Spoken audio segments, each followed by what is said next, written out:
Talking about bonus X. Bonus X. Bonus X. Talking about bonus X. Bonus. You like bonus X? Listen to that bonus X. Just Hey, we got a bunch of bonus X. Brought to you by Bonus X. You could want bonus X. Starting. It's time for bonus. Bonus X is happening in 3, 2, 1. Hi, folks. This week we have a bonus episode for you. We just posted a video about Monster League Hockey on our YouTube channel, and we also have an interview with artist Brad Albright, which should be posted any time now, if not already. This episode is basically a podcast version of those videos, so if you've seen those already, this will be basically the same thing. But I recommend checking out the YouTube page if you also want to see what we're talking about and get a little more context. These interviews were recorded on the fly at Chicago Expo, so excuse the background noise. First up, we'll have Glenn, Lonnie, Joe, and Austin talking about their roles in creating Monster League Hockey, which won Best in Show Homebrew. Congrats, guys. It was produced by Jake Danzig, and it's an incredibly fun two-player head-to-head homebrew that I'm hearing might actually turn into a production game if there's enough interest. After that is an interview with artist Brad Albright, recorded at his expo booth. He did the art on Monster League Hockey, Multimorphics Portal, as well as the show-stealing Winchester Mystery House. Next week, we'll have a new episode about Don's first pinball tournament and a video that goes along with it. Looks amazing, Glenn. Can you tell us what your role was with this machine? Starting off, we did Saw last year. Jake asked me if I'd want to do the audio, and I said, well, who else is building the game? He goes, I don't know. I said, well, how about we just get the whole Saw team back together? So I did all the audio. The Dream Team. The Dream Team, that's right. I did all the audio. I wrote a lot of the call-outs. Jake wrote a lot of call-outs. Antoinette did call-outs. That's her with the hair you see walking around. I have two characters in the game. One is this guy, Francis. He's a Romanian three-horned goober, whatever that is. And then I also have like an announcer voice, just awesome. Generic, ESPN hockey announcer guy. Cool. What can you tell us about the artwork on this thing? It looks amazing. This is Brad Albright. This is his third layout with art at the show. He did the Winchester Mystery House, Portal, and now this. Oh, he's killing it. So this is basically Pinball Expo 2025, the Brad Albright edition. Brad Albright edition. As a homebrew machine, what is original? This was an Alvin G soccer head-to-head game. We did not like the inserts. It had some interesting things about it. We put it together, original flippers, and the original flippers were weak. The game wasn't a lot of fun. We put brand new flippers in it and had to kind of Frankenstein to get them to work. The bottom of the playfield is absolutely slammed. There's no room under there. And so putting stronger flippers made the game faster, and that's what we stuck with. So yeah, new inserts, all LED RGB lights. We got 2 large LCD screens as well as 4 small ones. So is the playfield a brand new playfield that you guys made, or is it a reskin? So he printed it flat. So Lonnie with graphic dimensions printed it, sent it to us, and then we had to cut the bottom in the middle, all the way across the middle of the playfield so that it could fold a little bit. And then we have brackets on the side that keep it in that shape, keep that constant angle for both sides so that it's even. But yeah, that's that. And he printed all the plastics. Brad did all the art. Yeah, so that's the game. And so all the inserts are brand new, not repurposed from the original game. The original game had a lot of inserts that were weird shapes. Jake wanted to have more RGB lights. We also got RGB lighting in the posts that have like 8 lights on each post, so they can rotate. They can do really cool light shows. Visually, it really helps with the excitement of a hockey arena. We got multiple lights in these domes. And then you've got like 4 different screens. Wait, 6 different screens. Yeah. the flipper to LCD ratio is 1-to-1. We got 6 flippers, 6 LCD screens. I guess that's a first. That's really cool. You can see your side on the opposite side, and then you also have additional screens on the left and right, little mini screens. Yep. Are we ready to play? Yeah, let's play it. Lonnie, can you tell me what you did with Monster League Hockey? Monster League Hockey, Jake Danzig got a Alvin G soccer through a mutual friend of mine. And so Jake basically hired me out and said, tear into this thing, tear it all apart. So I tore it all apart, did CAD files, everything's been recut. It's a new playfield, it's been reprinted, new inserts, and it's also got a special UV coating that's on there that I'm able to do a UV direct print right to the clear coat. You can actually cut, print, and clear a playfield and have it ready to install in like 48 hours. That's awesome. Yeah, working with Brad Albright is great. We got the templates set up and back and forth, and Brad doing his thing, and Jake making little tweaks and things and all that. So are you available to make playfields for other people for hire? Absolutely. We can take a game that you have, we can do plastics, we can do back glasses, pretty much anything that's on the game we've already been able to do. And it's really exciting to work with these guys. I mean, that's ideal. If you got a group of friends that get together and brainstorm, and everybody had their role between the programming, electrical, and Glenn making all the noise, it works out really, really well. So how can people get a hold of you if they wanted to do something like that? My email is graphicdimensions@gmail.com. My website, which is on a holding stage right now, is gdpinball.com. It's been really fun. I mean, Jake, Jesse, working with Antoinette and Maddie and Nikki and just the whole crew. It's a really cool thing. Tell me a little bit more about who you are and what you contributed to the game, Monster League My Hockey. name's Joe. I do like the physical build, the electrical build, kind of a little bit of everything, woodworking, electronics, a little bit of programming. Last year, we saw you with the Saw game, which was incredible, by the way. Thank you. What made you decide to say, hell yeah, let's do another game? We enjoy it. I like hanging out with my friends, you know, making pinball, making friends. So you guys couldn't just keep it simple and make another normal pinball machine. You had to go and make a double-sided pinball machine. How much of a leap in difficulty was that from making Saw, or was it easier because you'd already done one before? It started off a lot simpler. We're just idea people, so we keep coming up with ideas and bouncing ideas off of people, and then it just keeps growing and growing. You know, we started with 2 LCD screens, ended up with 6 LCD screens. It just kind of gets there eventually. So in the millions, how much money did you guys make off of this machine? In the millions? Yeah, in the somewhere millions. between. I'm just assuming it's like at least $1 million. 0.005 and 0.0010. Okay. Will you make another game for Expo Oh, for 2026? Oh, for sure. Okay. 2026. I love it. I love it. Maybe I put my foot in my mouth there, We but might have to just bring Saw back next year. we might bring Saw. Yeah, I don't Yeah. know. Austin, can you tell us what your role was with making Monster League Hockey? I did the coding for the game, so I consulted with Glenn and he came up with the initial layout of the rules, and then the group provided feedback. We modified what needed to be, and then I worked on getting the audio in and getting that coded in, and then the game rules and how that layers up. So would you say you're the hardest working of all of these folks? Top four. Top four. The last 2 weeks, yes. I think he had the most work to do.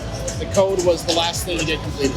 Yeah. Okay, and you guys use the fast pinball system Yes, for we're this? using fast boards. That's what we used in a previous project, and it's great. I mean, we love them. I think that's what we would probably use in future projects too. Cool. So from a coding perspective, you also coded Saw, right? Yeah. Did you have any experience before Saw coding a pinball machine? Not in pinball machines. In work outside of pinball, work as software engineer, so had experience in that. But we wanted to utilize the Mission Pinball framework, which is based off of Python, because then it's also something where Eric that can do light shows can jump in without having software experience. So it's a little bit more Okay. user-friendly Cool. to have more of the group involved if they want to put their own stamp within the game. Gotcha. That's really cool. So let's say someone who knows nothing about coding, would you recommend making your own game?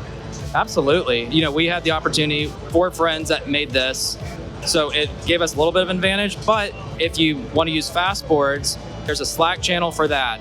And then Ernie, you know, that also is like heavy in the homebrew scene. He has his own Discord channel that also has a ton of people. So there's tons of resources out there with people with no software experience that can get feedback and input from other people that help them. They can even expand out in terms of collaborating with other people, where I think that actually happened on, you know, some of these other games, where it's a 1-person project that then became a 2 or 3 through the community. So it's a very supportive community. What are your personal goals with this? Fun? I think it's different from person to person within the group.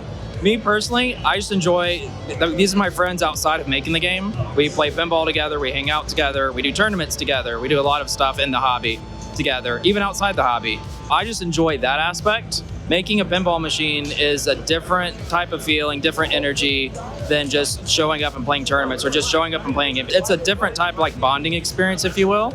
I would like to get more involved in the industry, so I'm just making projects.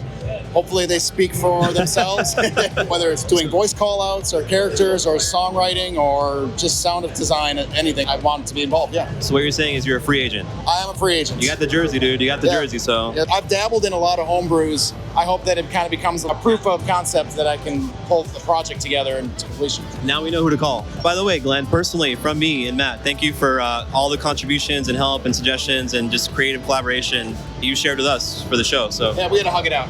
That's great, guys. Group hug. Next up, we have the fabulous Brad Albright. Hey, Brad, how's it going? Hey, great. How are you? We are here with Brad Albright, the artist on Winchester Mystery House, Portal, and Monster League Hockey, the incredible two-player homebrew. So, Brad, what's it like suddenly having your art on like 3 of the coolest pinball machines in existence right now? Thank you. It's weird and surreal. I'm generally pretty humble and diplomatic, so I'm trying to appreciate the moment, the weirdness of it, because I would never expect this kind of response ever before or after. 'Cause I've been chasing the dream of doing a production game for like 7 years, and then Portal was it for me. I loved working with Multimorphic on Portal. It was for me a long development time because I chose to be in all the meetings and just be a sponge in Fully that immerse team. yourself. Totally. And long, detailed, hyper detailed process. And then on the other side of the spectrum, Winchester was a surprise gig that had a very short timeline for me. So I had no time to overthink it.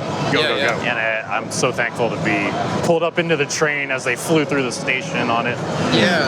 Everybody on it was doing such incredible work that it's just a lightning in a bottle kind of thing. Yeah, I don't want to speak for everybody, but it feels like it's kind of the game of the show. Everybody's talking about Winchester.